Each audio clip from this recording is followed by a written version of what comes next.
Good morning, Jesus Army Fellowship. Today, word of God. நீங்கள் என்னிலும் என் வார்த்தைகள் உங்களிலும் நிலைத்திருந்தால் நீங்கள் கேட்டுக்கொள்வது எதுவோ அது உங்களுக்கு செய்யப்படும். யோவான் 15:7. கர்த்தருடைய நாமத்துக்கு மகிமை உண்டாவதாக. இந்த நாளிலும் இந்த சத்தத்தை கேட்டுக்கொண்டு தேவனுடைய பிள்ளைகளை ஆண்டவருடைய வார்த்தை இந்த நாளில் நமக்கு நேராக கடந்து வருவது என்னென்றால், நீங்கள் என்னிலும் என் வார்த்தைகள் உங்களிலும் நிலைத்திருந்தால்.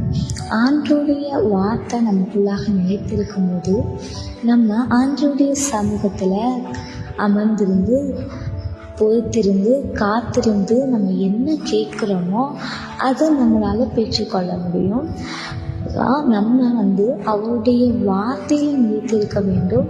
அவருக்குள்ளாக நிலைத்திருக்கும் பொழுது நம்ம கேட்டுக்கொள்வது எதுவாக இருந்தாலும் அதை கர்த்தர் நமக்கு தருவார்.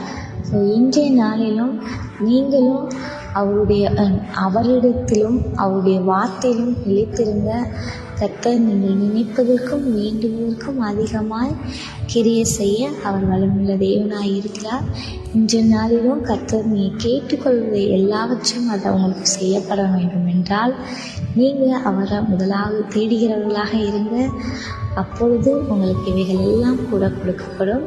கர்த்தர் இந்த வார்த்தை கண்டு உங்களை ஆசீர்வதிப்பாராக. ஆமென்.